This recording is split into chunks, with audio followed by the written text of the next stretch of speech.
Hey everyone, welcome to New Slang. I'm your host, Thomas Mooney. We're kicking off the week with episode 132 with country singer-songwriter Rachel Brooke. I'm so glad we were able to get this one done. This past Friday, she released this new record called The Loneliness in Me. And I'm telling y'all, if she's not on your radar, she needs to be. Listening to The Loneliness in Me is a must. You're going to absolutely love the high and lonesome warble of the pedal steel and of Rachel's rich country croon. Rachel's vocals are right there with that ghostly pain that you'll hear in people like Hank Williams or like George Jones. And there's also that clever wink and sass and that slight yodel touch that you'll hear in someone like Loretta Lynn. And I don't say that lightly at all. She's that good. And this new record of hers, I just love how vulnerable Rachel is during some of these moments. She does it in many ways too. It's not just straight to the anxiety or the heartbreak. She uses humor and some of that self-deprecation as well. Some quirks and charm come into play as well. A great example of that is the title track, The Loneliness in Me. It's tomatoes and true crime and just like her mind wandering off and these funny jabs at the music industry and like paying your dues and artist images and egos and so on, which that's kind of the funny commentary as a whole on this album and the industry at large. In so many respects, this album, it sounds like a record that comes from the quote unquote like the golden age of country music. It has a lot of those cues that are reminiscent of that time. And sometimes like country music isn't complicated. It can be just the tried and true tragedy. Sometimes it's that simple. And there's definitely some of that heartbreaking, hurts so good moments on here, but she isn't boxed in by that either. This isn't a tribute record to that time. A lot of the things that Rachel talks about on this record, she does so with a modern touch, a very progressive touch, if you will. And so it's a really interesting mix of how this record can sound like a golden age record, but also have a very modern feel. And she just really balances these kind of two thoughts really, really well. And yeah, anyway, I really love the record and this conversation with Rachel. Today's presenting sponsor is Desert Door Texas Soto. If you know anything about me, it's probably that I'm from the heart of West Texas and absolutely love everything about West Texas. And that's really why I love Desert Door so much. You may be asking yourself what exactly Soto is. Well, it's a premium spirit that's similar to a tequila or a mezcal, but for my money, it's a little bit more refined and smooth. There's a sweetness and faint hints of vanilla and citrus. And it's also as versatile as your garden variety vodka. At its core, Desert Door is authentically West Texas. They go out and harvest Soto plants from the wild and bring them back to their distillery over in Driftwood, Texas. So next time you're at your local liquor store, get a bottle of Desert Door. For more info, check this episode's show notes. If this is your first time listening to New Slang, I strongly suggest hitting that subscribe link. If you just did, I'm giving you a virtual high five right now. New Slang is over on iTunes, Spotify, Google Podcasts, Stitcher Radio, and basically any and everywhere you listen to podcasts. Go check out the New Slang merch store, grab a koozie, some stickers, buttons, and magnets. Any bit helps. I'll throw a link into the show notes. And if you're into playlists, go check out Tom Mooney's Cup of Coffee and the Neon Eon playlists over on Spotify. The Neon Eon is for all your nostalgic 90s country needs, which there's going to be more Neon Eon related stuff coming your way pretty soon. And then Tom Mooney's Cup of Coffee is a regularly updated mix of new Americana and country music. It's also a really great hint at who I have coming up on the podcast. So yeah, go follow those. All right, let's get on to the interview. Here is Rachel Brooke. Yeah, you have this new record coming out, and it's about a month away. But obviously, during this year, it's made everything just so thrown up in the air. What has this year done as far as, has it changed the plans around the record or anything like that? Or what kind of, I guess, extra hurdles did you run into? Well, so last year, we were like getting close to finishing it up. So I'm just like, oh yeah, 2020 is going to be my year. Like I'm going to get my record out and it's going to be great and things are going to go good. And then, right around March, April, it was just about done. I was like doing a few extra, like last minute. I think we were like doing harmony vocals and stuff. And then, of course, everything kind of hit. And I didn't get to go and mix it for a couple months.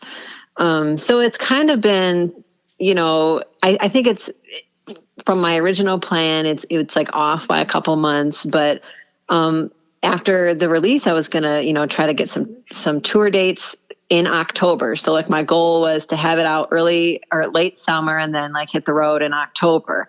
And so, I guess I've had to like adjust, but the more I get through the year, the more I feel like it was meant to be. Like it seems like things just kind of are happening kind of, I feel like, well, maybe it was supposed to be like this, or for this release, you know what I'm saying? Like, I'm not trying to dismiss any of the awful tragedies of the world, but as far as like this release, I feel like, well, maybe there's a reason why I was ready this year instead of next year or the year before. You know what I mean? Right. Yeah. It's such a weird, like there's no blueprint. And that's what like the biggest thing I've taken away from all of this, just like from a macro level, but then also from just specifically with artists and releasing records. There's nothing to look back on and go, well, they did it this way back in whatever year. So like, let's kind of just do that. And so there's a lot of like just waiting out. There's a lot of like what you were talking about right there. Like maybe we can do it in late summer and the US will be back to a level of normalcy that we're able to tour at least somewhat. And right. Then it just kind of was apparent like we weren't going to be able to do that either. Right. Yeah, it kind of screwed things up a little bit. But yeah, I mean, one thing like that I've kind of been practicing this year is just, you know what? I'm not going to, like a lot of times you're like, you strict to like this is how it's done. I'm going to release it this month, and then I'm going to go on the tour this month, and just because it's worked in the past.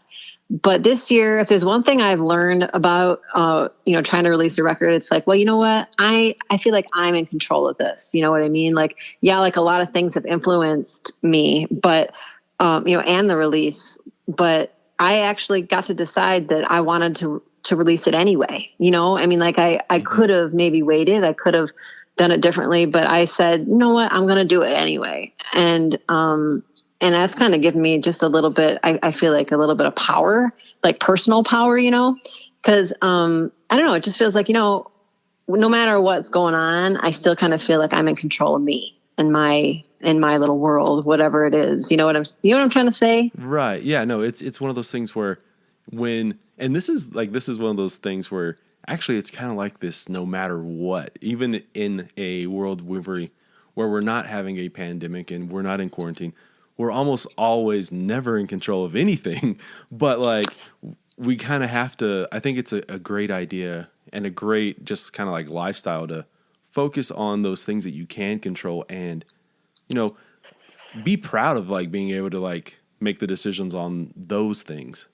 Exactly. That's exactly what I'm saying. Like, it's like, it's like this, it's given me like some weird realization of how much control you actually do have in your world and your life, like, yeah, there's lots of things and, variables and stuff that happen, but I think that we have more control than we give ourselves. Do you know what I'm saying? Like this year is definitely given me a little bit of that insight. You know what I'm saying? Like, I'm just like, wait a minute, I can do this. Yeah. It doesn't, you know what I mean? Like, I can decide these things. So yeah, it's cool. It's kind of a neat little thing that I'm, I guess, learning about myself, and it's kind of neat.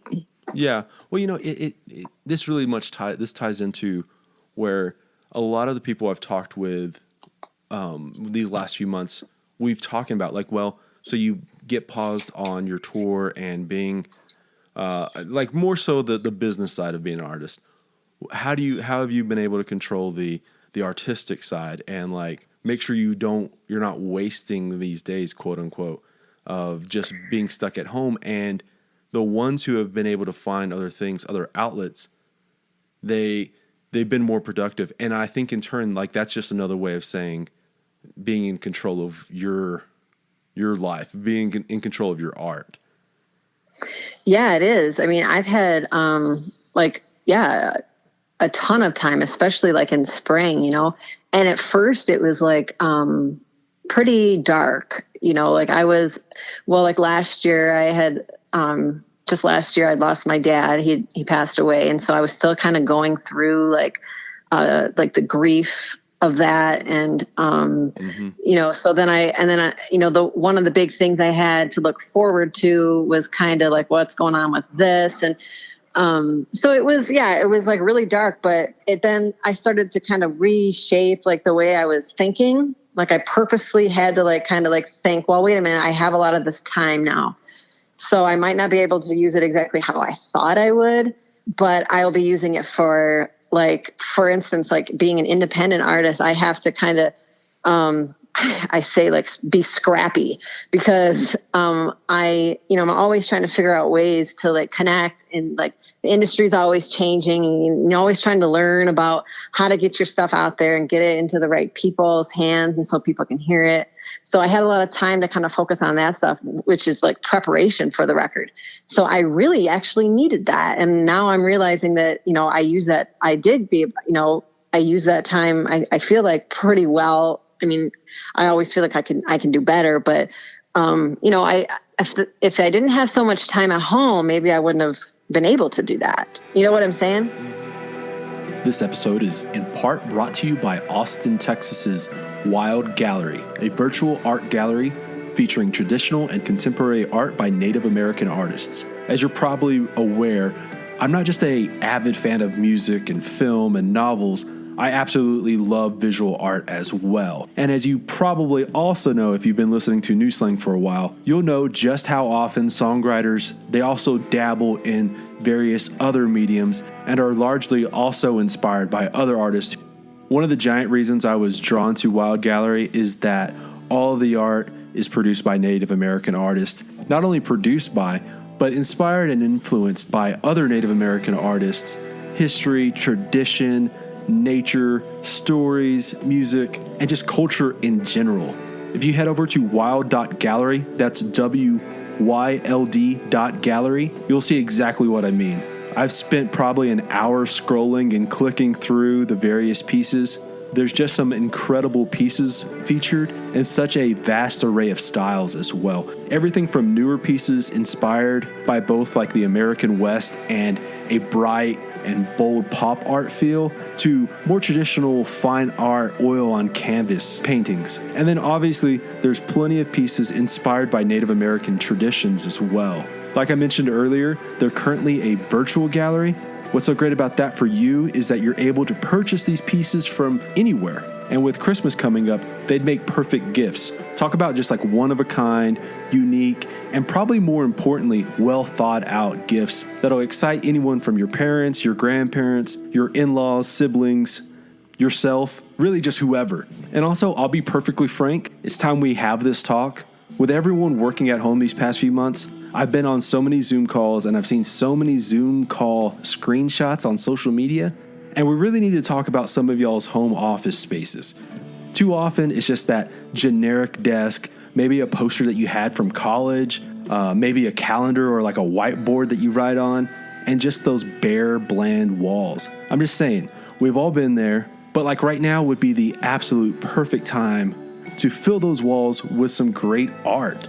Go visit Wild Gallery and order a handful of these paintings that'll just really spruce up your background and make you look a little bit more adult and lively. When you're surrounded by art, you're more productive, you're more creative, and let's just face it, you're more happy. For me, that's why I fill up my walls with different art, because obviously you walk by them multiple times a day and you're able to like just take those little moments. You're able to appreciate all that effort and energy that was put into the art, and hopefully that kind of inspires you to go on and do more stuff in your day. Again, that's Wild with a Y. I'll throw a link into the show notes, as well as share some of my favorite pieces on Instagram and Twitter. I already have a few earmarked because I'll be ordering them soon myself. Again, that's Austin, Texas's Wild Gallery, featuring a blend of traditional and contemporary art by some of the most gifted Native American artists. Okay, let's get back to the episode. Yeah, there's this strange discipline that's, I think, a lot of people have learned and helped to apply, because what's interesting, and I think like I didn't really, maybe I was naive to this as well, but you think, oh, you have all this time, you're an artist. If there's one thing artists need, it's time to create. And you kind of think of like, oh, well, everyone's going to be like writing or working on their music, their craft. But I've learned so much where like there's been people who have been learning the, for example, like getting their live streams like a lot more in tune. Because you think of like just like, hey, I'm going to do some live streams for playing on Instagram or stage it or whatever. That's easy. And it comes out like where it's like, oh, to make it really great, like you actually have to like learn all these little things that maybe you didn't necessarily. And so like, I think like that's right in line with what you're talking about, is like all those things, like the discipline of being an artist, but like having, because like you said, you're an independent artist. You have to like have all those things, all those tools as well. Exactly. And and if you're, at least for me, like I kind of separate them a little bit, like there's the creation of things, and then there's like the technical kind of stuff. And I somewhat enjoy working on that kind of stuff too, but yeah, it's like, you need time for that too, and I got it this year to kind of learn, and I'm still learning, there's still not, or I still don't know everything to know, but I got some time to practice. So that's good. Yeah. Yeah. What I thought for myself, like it was so easy to just, I've not done anything today. That's not too bad. And then like all of a sudden you're like, where has the week gone? And like, that's where for me, I just had to do like you're not going to do this. Like, you're not going to waste this time. So, right. Yeah. Did you have any of that kind of feeling where you just like felt like, hey, like, I guess like a moment of clarity or anything, or did you just kind of fall in line and start doing it, start working on figuring things out? I don't know. It's kind of like, I got to a point, like there always has to be like this moment, like a revelation in my life. And it usually comes like fast. So yeah, I wasn't necessarily like thinking about it. I was just all of a sudden like, you know what, I got to get to work here. I better get to work. You know what I mean? Because, I mean, I am guilty of, falling into like, I mean, I don't want to say like a depression, but I guess it is, I don't ever like to like use that term loosely. But where I kind of just, I drift off for weeks at a time, and I don't even want to think about it. I don't like dealing with anything or anyone. And then all of a sudden it kind of like comes back around again for me. And then I'm just like super high speed, you know what I mean? Mm-hmm. So it's kind of trying to navigate that kind of stuff too, Yeah. I kind of go through a lot of stuff like that too. And I too don't try, and because I think like depression is such a serious word. And I don't want to like dismiss other people's, like people who actually have depression, or, you know what I'm saying? Right. Yeah. And so like, I do feel like every once in a while I'll go through these little like hazy kind of fogs of just kind of like, nah, you know what I mean? Like, and you're just kind of like, for me, I don't even know. I don't necessarily think like I feel like, oh, woe is me, but it's just more like a, what's the point? Like, I don't know. I always have like those kind of feelings. Oh my God. I'm up and down. Like, you would not believe how I can swing, how high I can swing and how low I can swing. Like, seriously, it is not pretty. It's and you don't really know when it's going to happen. No, I hear you totally, man. It's like, it's tough to kind of get, you know what I mean? But I know that I'm not alone. I mean, I think that everybody is like that. I think it's more common than most people think. especially when you're, really working towards something, or, or if you're creating something. I think it's typical for you to have like really, really good days and then like the most awful bad days, and trying to like, move forward in between all that is a challenge sometimes. Yeah. I think like, I think that yes, everyone, like 99.9% of the population has like these kind of moments. And is that like just because that's like the human condition, that's humanity, that's just like what we are? And, or is that like also partly because of societal pressures and like, expectations and, like being overworked and all those kind of things? I don't know. Maybe it's like a blend of those things. And, maybe like, I don't know, first off, I do think like, yeah, we need to be more open with it, but also I think like maybe just, allowing yourself a little break helps as well. Just like for just more clarity in your life. Oh yeah, definitely. I think you're right on with that. Like I'll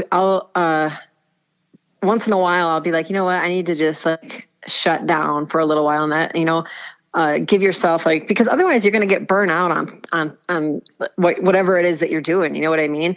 Like people need time to just like stop. Especially, yeah, like what you said. I mean, everything is just so fast nowadays. You know what I mean? I think that if, people just need to stop, and, and especially I feel like for artists and people who create things, that's like the perfect time for them. You know what I mean? Like to be able to be open to whatever inspires you to, because you're always just like going, trying to get to whatever it is you're doing next. Like, at least for me, I'm always thinking ahead, always. And I'm not usually in the break in the moment, and, it's kind of hard for me to always catch that, but, I think it's really important to stop, Yeah. That's such a weird thing too. 'Cause, being like ahead, like always thinking the future and not being present, because like I think like we always kind of just put like these little, I don't know, milestones that you're looking forward to, and they may be the smallest thing, but you're always like, once that happens, the grass is going to be greener. And then you get there and then you almost don't even enjoy it. Yes. That's exactly my life. Like right there. Like seriously, I'm always like that. That's why I feel like I'm addicted to like living to the next thing. And I remember somebody was talking to me about that. There's actually a word for that.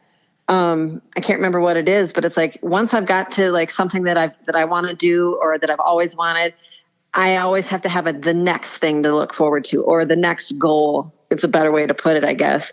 But yeah, I'm always, but I don't have that feeling of like, being let down after I've, done something I've wanted to do, like I don't have that feeling of like, oh man, now I don't have anything left. It's like, I need that next thing. Like, that's what keeps me going. It's like pulling me forward. So I guess it's good, to have like goals and stuff like that. But, it's also just as important, I think, to be in the moment. You know what I mean? To kind of, I don't know. Yeah. Just feel good. Yeah. There's probably some like old German psychology word that's right. like for this exact feeling that we just don't have a word for. Yeah, you talk a lot about, or you talk about this, like, I feel like this feeling, those anxieties, that unsureness in the title track.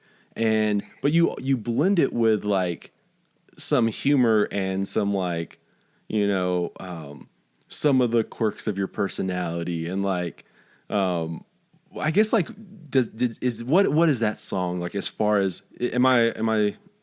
Yeah, no, you got it. It's like, so, so when I'm talking about always dreaming up tragic potentialities, like that's exactly kind of like what it is. It's I'm always thinking about not just, I guess, goals, like what we were just talking about, but like always thinking ahead, like, what if this happens? Well, what if this happens? And then like in my way, and I think this is also like a common thing with people with like anxiety, And, it's like you feel better when you've thought about a possible outcome of something because you're prepared for it. You know what I mean? But really it's silly because, you're not really truly like living in an actual moment in time. You're living in something that isn't even real. You know what I'm saying? So, I don't know. It's really, really kind of crazy, but, but yeah, I mean, like that song has a lot to, especially like that lyric is me being at home worrying, and which is a common thing in my life.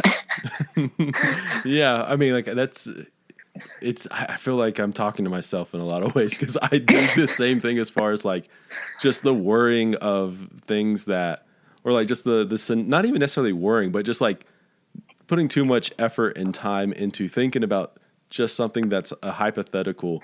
That's not like even like this isn't going to happen. So quit like just thinking about it. Quit. And it's like that mix of like worry, fret, daydream. And then like, you're like, how did I even get to this point? Like, I don't know. Yeah. I'm a huge daydreamer. Like I almost like need it in my life, and, like, I don't know what it is. It's just like, yeah, it just makes me, or, thinking about anything that could possibly happen in some ways makes me, feel better, even if it's like worrying about like bad things. But I was going to say, like, lately I've been, like trying really hard to I guess pay attention to like my thoughts. You know what I mean? Because I'm like, wait a minute, what if I think about something really bad? And because I'm thinking about it, I'm actually making it like reality.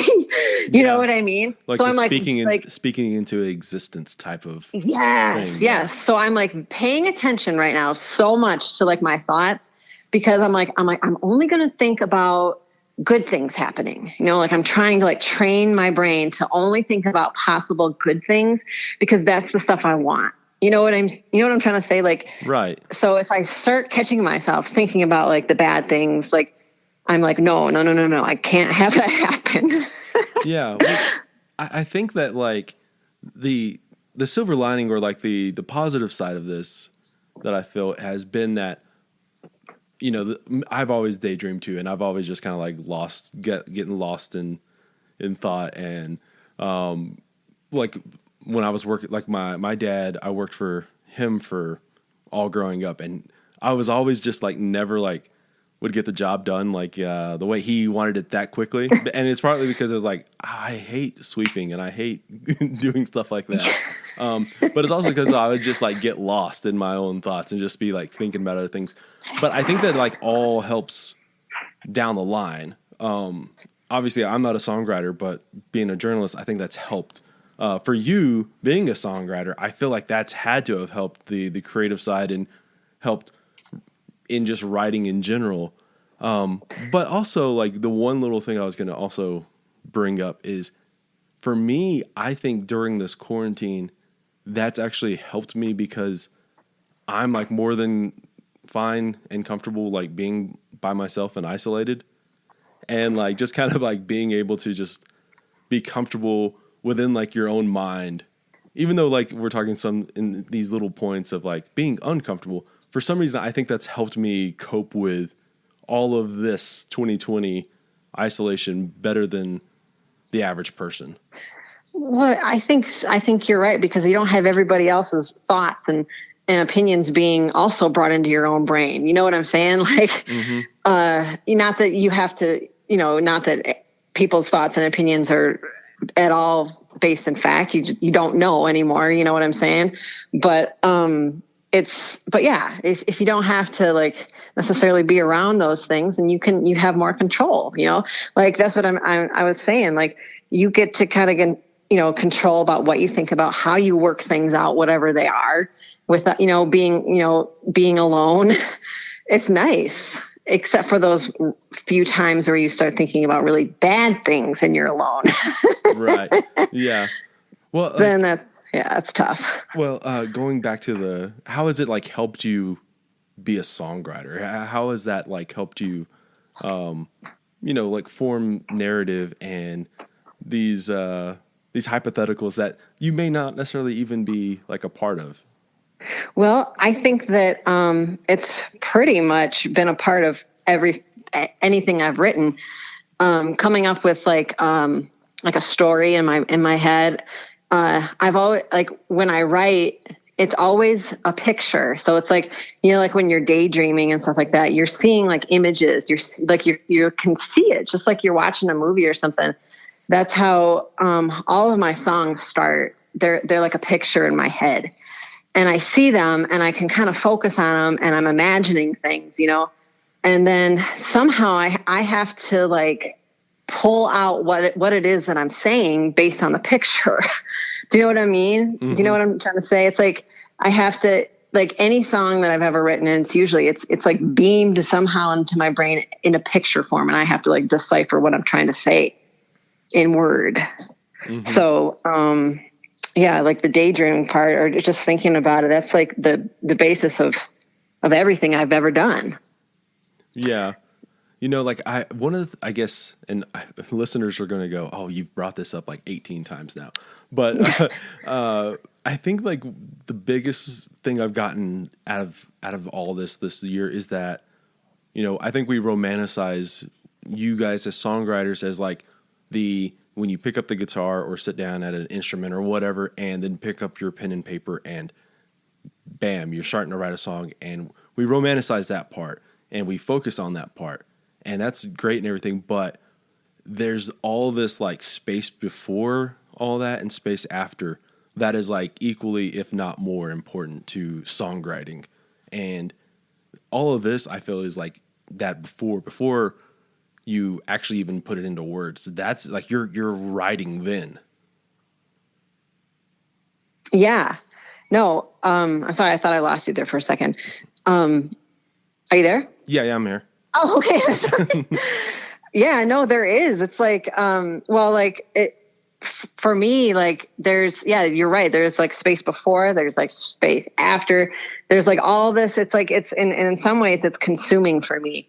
It's not just like, hey, I'm going to sit down and I'm going to write a song now. It's like, it's been like working itself up for a while. And I might even just start with like a tiny word, like one word that just kind of feels like it's special to me and I don't know why yet, So, yeah, it's never like, I'm going to sit down and write. It's mostly like, kind of like days or weeks of working on, at least for me. I don't know how it is for everybody else, but mm-hmm. Like getting ideas and then like, of course I have to have that inspiration to actually do it.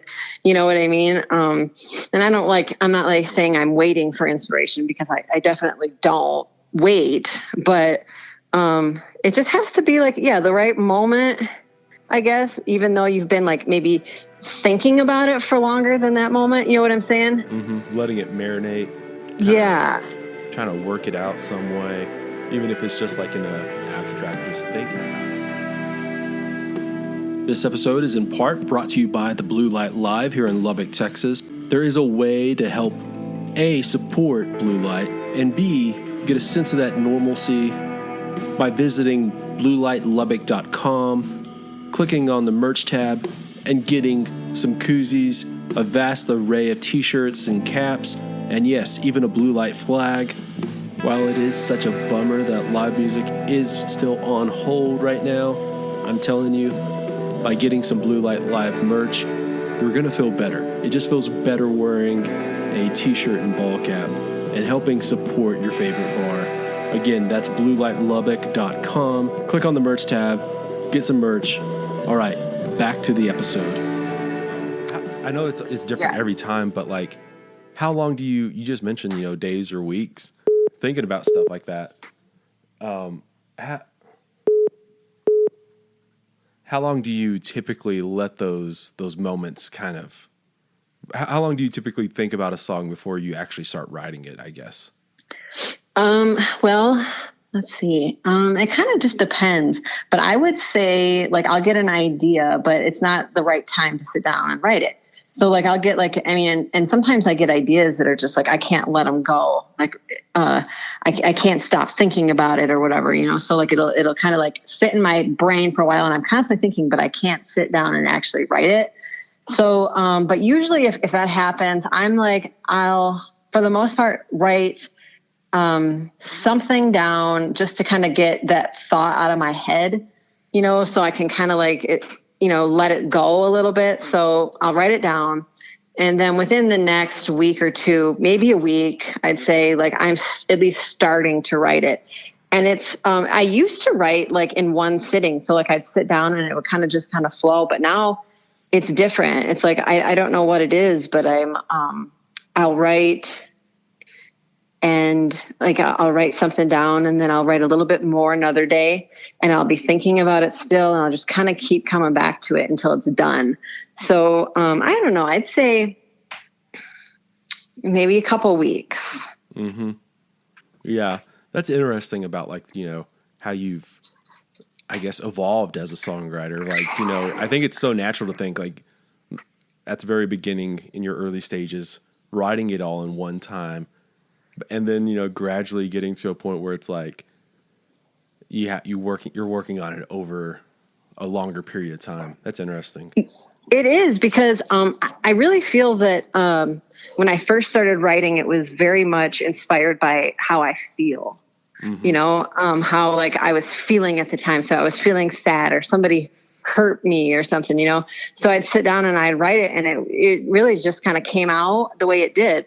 But now I feel like I care more. I care more about what I'm actually saying. So I try harder. So I think that's why I kind of split it up, is because I'm taking a lot of time into figuring out exactly how I want to say it.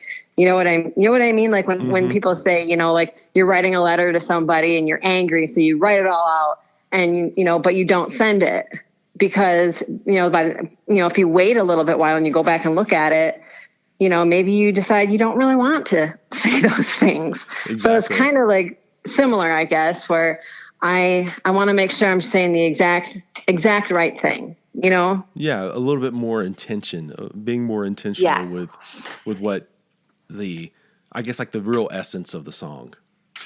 Right, exactly. Yeah. Do you have like a better time of day that you like to write in?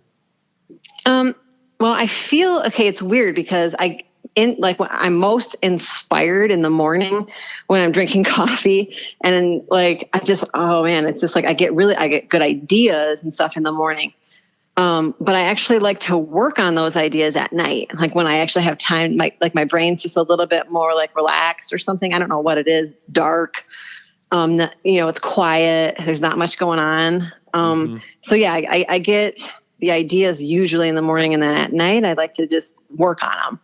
So, morning and night. Well, those are obviously like times where not just like your house is typically more quiet, but also like the neighborhood or wherever you're living just naturally is like just more quiet in the mornings. There's that crispness and the same thing with night. It's like you just have everyone's going to bed and like or going, staying inside. No one's going to bug you, Yeah. Not that, I get bugged by people. I'm not saying that, but you know what I mean? You just like, for the most part, everyone's gone to bed or they're watching TV and that like, you can actually focus on something that you want to finish, Mm-hmm. Right. Yeah. I've had this, like, I've talked about this a few times where, I'm sure you're familiar with like the movie The Shining or the book The Shining, right? Right. Yeah. So like Jack Nicholson's character, he goes fucking crazy. And he has these moments where he's had that mental break. And, one of his big things though is like, don't bother me when I'm working. And it's so funny, like watching that as a teenager and thinking, oh my God, he's fucking crazy. And then like watching it as like older, after I've been doing journalism for a while and being like, he honestly kind of has a point. Like he's not like expressing those feelings in the best way, but like he does have a point on like how just, being interrupted can just break where you were in or where you were trying to get to. Yeah, no, exactly. And I think, it's true though. Cause so I have like a 4-year-old, he'll be 5 in November. And, I get that 100%, it's hard because when I'm with him during the day, when he's awake, I try really hard to be present with him, because, mm-hmm. for the most part, like if I'm just alone, my head is daydreaming, thinking about, like my husband says, it's like sometimes I am not there, my head drifts off into a whole nother place. And so like I try really, really hard to be with him.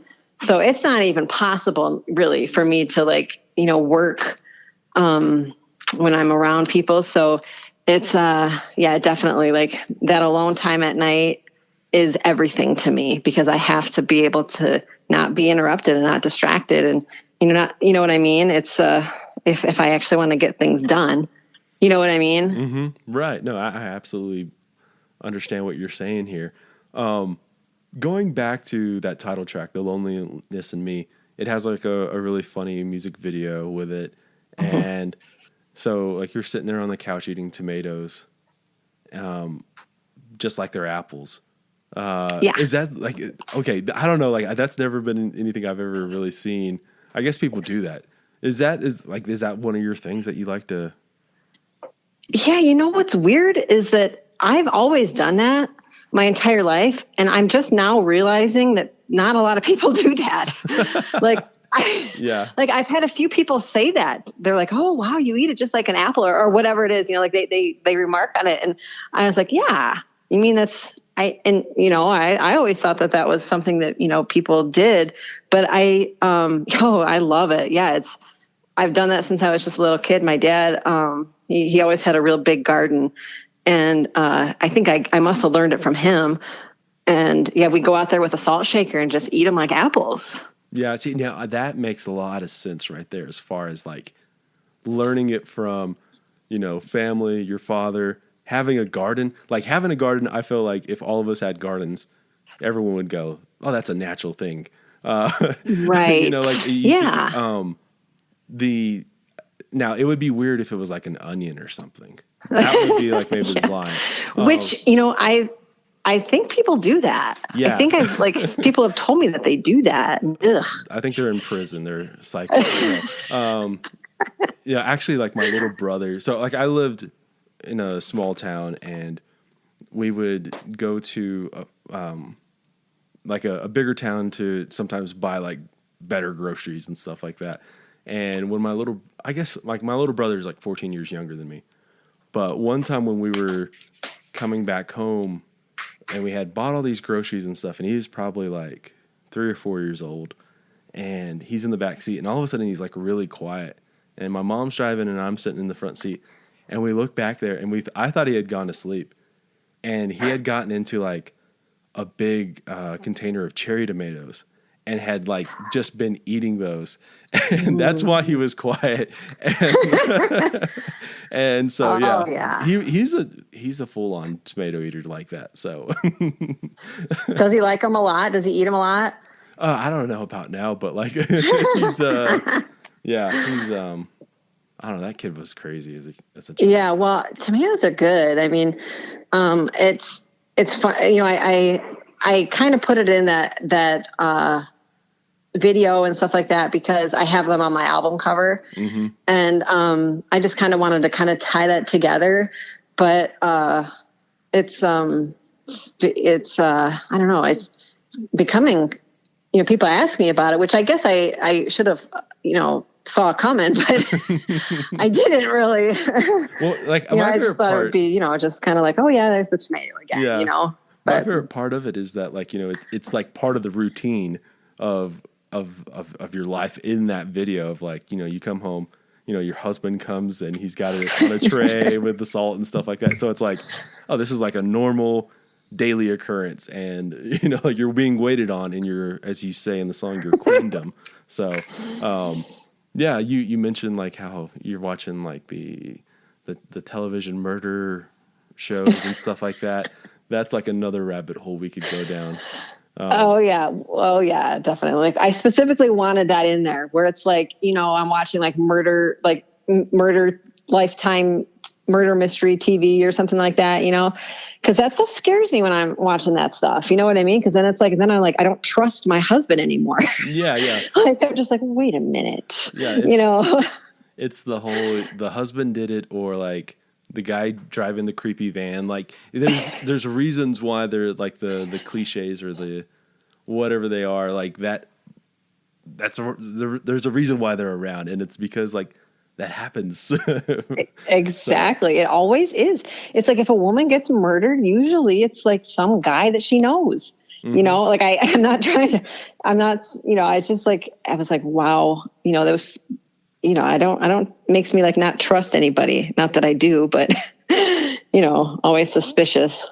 Yeah. Well, it's also like important to be aware of. I think like people need to be aware that like of their surroundings. And I wanted to talk to y'all one more time about our new partners at Desert Door and offer up a handful of my favorite ways to drink it. Get you a Mexican Coca-Cola, have a couple of swigs, then pour yourself some Desert Door Oak aged in, toss in a lime wedge or two, or how about this? Pour some Desert Door into a mug, top off the glass with some ginger beer, squeeze in a lime, or for all you ranch water drinkers out there, get you a Topo Chico, take a couple of pulls off, and then pour in some Desert Door. Toss in a couple of lime wedges, and now you have a mighty tasty and refreshing ranch water. Remember, Soto is as versatile as vodka and has a more refined, smooth, and a more complex palate than tequila. It's rich and balanced, and whatever your go-to drink is, it'll make it that much better. And again, it's inherently West Texas. It tastes like home. For more info on Desert Door, check our show notes. All right, that's it for Thomas Mooney's Cocktail Minute. Let's get back to the show. Getting back to the record, one of the things that I really like about your sound and like the feel and the mood of a lot of these songs is that the space in a song. Like you're not filling these songs up with just a bunch of instruments or anything like that, and that creates that longing vibe of a lot of these songs.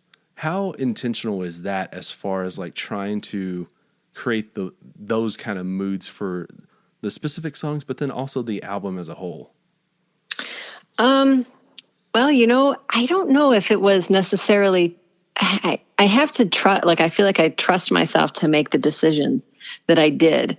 What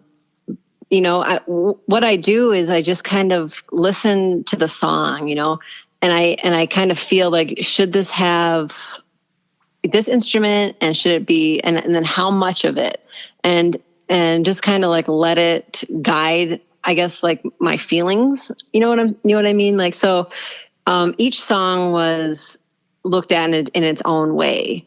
And so if, like, for instance, like one of the songs doesn't have much of anything except for, it's very like sparse except for like my vocal. And then like I try to get like this really rich, like vocal, harmony vocal. And I wanted it that way because I kind of felt like that's what the song was saying. It was kind of like, very, I guess, lonely and kind of, not much going, like, you know what I mean? Like, I didn't really want too much distraction. Mm-hmm. I wanted it just to kind of speak for itself. And so like for the whole album, I guess maybe you're right. I guess I didn't really think too much about it, but maybe it's because like the songs are kind of lonely. Maybe that's why it came off the way it did, with kind of that big open longing kind of feel, Mm-hmm. Yeah, I think that like obviously like back in the day, the reason why so many of these great songs had that space is because you didn't have nearly as many channels to record. But now I think people utilize the space or can utilize the space, and it helps just like I said, create those moods. And I feel like you almost have to be aware of it as an instrument like that you can give the space around. For example, like your vocals, like you're saying, or like any of the pedal steel work, and let it have more of a focal point and be just something that's like important to the song, right? And you don't have to fill it up with all these other things just because we can do it now. Be there. That I make all the time is, or, you know, like when I'm recording and stuff is like, this doesn't need this, you know, it sounds better without this, or, you know what I mean? Like or it just feels better without it. So like you mentioned, like the pedal steel, there's this, one of my all time favorite moments of the album is, this pedal steel solo that he does in Ghost of You. And it is just so like, it's just him basically, you know, and, you know, just like the rhythm, but to me, it just adds this really cool feel to the song. And then because of that, it adds like a really cool moment on the album. And it is so, it's just perfect. I don't know if you've heard that part, but it's one of my all time favorite moments.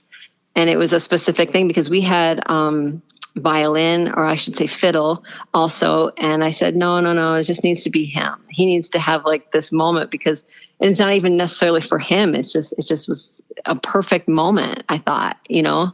Yeah.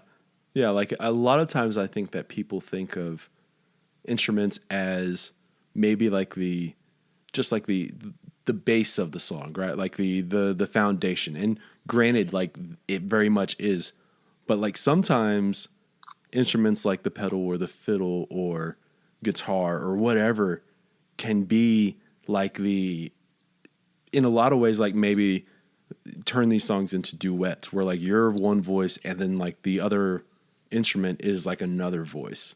And when it works, it works. And like, I think people sometimes don't necessarily think of instruments like that.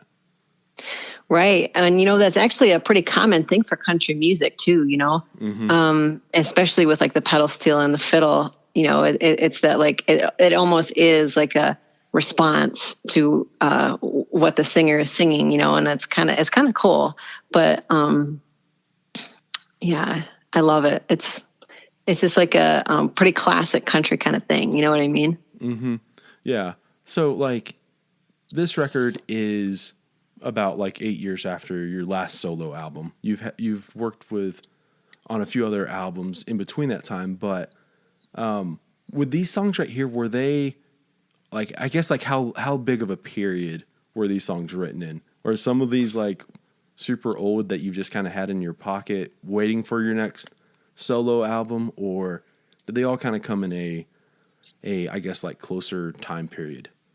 Yeah, most of them kind of came at in I would say a 6-month time period, but then there was a couple that were a little bit older. There were small ideas, like the beginning of a verse, but that we had for a couple years. And then one of them, I keep forgetting about this one, but the oldest one is the Lovell Stockade Blues, and I've had that written for at least 5 years, if not a little bit more. And I just I was like, I'll put this on something one day. And then while we were kind of putting like the record together, I was like, I wonder if I should put this on here. Like I almost didn't, because it didn't feel like it was like of the same moment. You know what I mean? Mm-hmm. But we did put it on there, and we just kind of create, like, you know, in the studio, it became a part of those songs by being with them. You know what I'm saying? Like it's just kind of like it, even though like the words and everything were years old, it kind of has a new life now. I don't know how else to say it. So, but yeah, for the most part, they were written in the same group. I'd say probably, let's see, there's 12 songs. So I would say probably 8, 9 of them were written all around the same time within about 6 months. Yeah. That song, the Lovell Stockade Blues, that's one of those where there's like that timelessness to it, where I was searching on Google to see if it was actually like a cover, like of an old traditional or something maybe. But yeah, there's a piece of that song that just kind of feels from like another time and space. Yeah. Well, thank you. It was kind of, I mean, like during that time, I mean, you can tell that it's somewhat different because of that. Like it kind of does sound a little bit like more classic. I don't know, not classic, but I guess older in some way than the others. So that's kind of, that's why I was like, well, does this fit? Does this fit on the record? But I think it does. I think it kind of adds another little flavor to it. So works out pretty good, I think. Yeah. Well, and I don't like it's, I feel like that may have come off as like not a compliment. Like, no, there's no way she could have wrote this, but no, like to me, it felt like there was like, it felt like a little bit like maybe you had, cause I know like Lovell's is, a town in Michigan. That's where you live, right? Yep. That's where I'm at right now. So I didn't know like if that was like maybe something that was just very regional or something, so I don't know. I think it's a great song and it works. So thank you. Yeah. Well, like whenever you're putting the record together and there is a song like that is a little bit further back, from a different time period, I guess like as far as like when you're trying to figure it out, or do you often like, how do you put together, I guess, this record? Do you kind of get all the songs that you've written that have not been cut and like actually get them like in, like write them down and kind of get them in piles? Or is there just like where you go, well, I know these 8 or 9 that are from this time period, they're automatics, but I need to like add some more stuff to it, complement it. I guess like, what is that process like for, on this record as far as building the album out? Well, yeah, it was kind of like, when I had the idea to finally sit down and start writing, I didn't have a process in mind. I just said, I just have to start writing songs. And that was really the only way for me to do it, because like looking, from the very beginning and then looking towards the end goal, it just seems so far away. And I was like, I can't overwhelm myself too much. So what I did was I just started writing and writing and writing. And then, like I got to like maybe 8 songs. And then I started to think, well, I have this one, maybe this one would sound all right. And then, maybe I would, I guess what I mean is like, I didn't really think too much about it. I just kind of let it be, like I would write the songs and all of a sudden they were there. And then like I took like the Lovell Stockade Blues and I kind of added that one in. It was an old one. But even the ones that were a couple years old, I definitely wanted to work on those. Like it almost felt like they were a part of this process. And so, I brought them in and I just kind of, we had 12 songs. Magically, somehow 12 songs came together.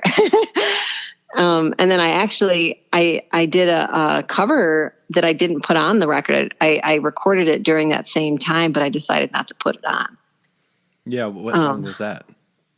What's that? What song was that? That was, it's a song called, She Still Comes Around. And that was, Jerry Lee Lewis. It's during his like country phase, and it's such a great song. And I kind of changed it around just a little bit. And so, I kind of sing He Still Comes Around. But I decided to just, it's there, it's recorded and kind of ready to go. But I decided just to kind of hold on that one, I just felt like it kind of distracted in a weird way, like from the songs that we wrote and we created. And not that, I love covers. I love singing covers. I love when people do them. And I just thought, well, I feel like it might be a distraction a little bit. And so I saved it. And so maybe one day I'll have it on something, or if somebody ever has like a Jerry Lee Lewis, CD or something and they need a track, maybe I'll submit for it or something. But, we'll see. I don't know what I'm going to do with it, but it's out there. It's floating around. Yeah. That's one of those things that I feel like that's also like a discipline for you as because it's like, I think it's one of those things like, we've recorded, let's just hypothetically, I've got like 18 songs. Well, let's cut them all. Like, and, sometimes like records don't, if you cut and trim around and make it more of an album, I think like people appreciate it more. And you at the end of the day kind of go, I made an album versus, oh, I should have like maybe cut those 2 or 3 songs, or, like Right. that middle, that record, the sweet spot of like 8 to 12 songs, 13 songs is just like sometimes perfect. And sometimes if it's a little bit more than that, it's like, yeah, you said, it can be distracting or something. Right. And you don't want to put something on there, like, at least for me, I don't want to put anything on a record that I don't feel like goes with it, like I don't want to put something that's weak on it. You know what I mean? Like, and I'm sure like every artist would agree, you don't want to put stuff on there if it's filler. You want the whole thing to just stand alone and be strong, Yeah. Yeah. Cause I think that's such a, when you're a young artist, I know like here in Texas, a lot of times, like, it's like, I'm a songwriter. I started writing songs. I've got like 10 songs now. Time to cut a record. And like, let's just like cut them all. Yeah. And it's so all of my first records were. Yeah. And I think that's like a natural thing, right? It's yes. I mean, it's the same thing as far as comparison goes with journalism. I almost like used to always overwrite, and I still overwrite. But what I've learned to appreciate is when an editor will like go, yeah, this is like a good piece, but like, let's just cut it out, because like, for starters, like now when people are reading stuff, their attention spans are shorter, but also like, right. It makes all those things, maybe your points stronger, even if like there was something really cool about what you said here. Yeah, no, I totally get that. A lot of my old songs on my records are very long, and I say more on those old songs because I have a lot to say, like, but it's true. It's like sometimes you can say more by saying less. And that's almost exactly what I wanted to do with this record is kind of cut back on how much you can say, but really just be very meaningful with the few words, and really try really hard with those like few moments of, but yeah, I feel the same way. I used to I have a couple songs that one is 6 minutes long and one's 7. It's like, geez, oh Pete, I can't believe I did that, but whatever, they're out there and people seem to like them. I'm not, but I don't do that anymore. Yeah. I've learned. Yeah. And like, obviously I think it's one of those things, like if the song you were writing now needed to be 6 minutes, it would be 6 minutes, but right. Probably like, it's just one of those things. Like, again, I think I go back to the space, like space is necessary in art, and it helps like make the things that you said more impactful and more of a focus on that, more of a focus on the instruments or whatever the case, the mood. And I don't know. I'm going to ramble on here. Yeah, no, it's okay. I'm a rambler. I'm sure you can tell by now. Well, I think like it takes 2 people rambling, because like what I always hate is when someone's just like, yeah. And then just like, nothing. It's like, you can say something if you want. Go ahead. Yeah, I don't know. I can talk and talk and talk, and sometimes I'm like, oh man, I shouldn't have said that, or you know what I mean. So yeah, no, I can, whatever the topic is. I mean, I have no problems yapping away. So yeah, well, it's been really fun talking with you and yapping away this afternoon about this record and tomatoes and stuff. Oh yeah, no, yeah, I know this has been a great conversation. I'm so glad.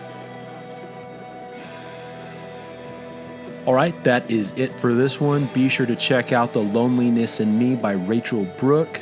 Go stop by our presenting partners over at Desert Door, the Blue Light Live, and Wild Gallery.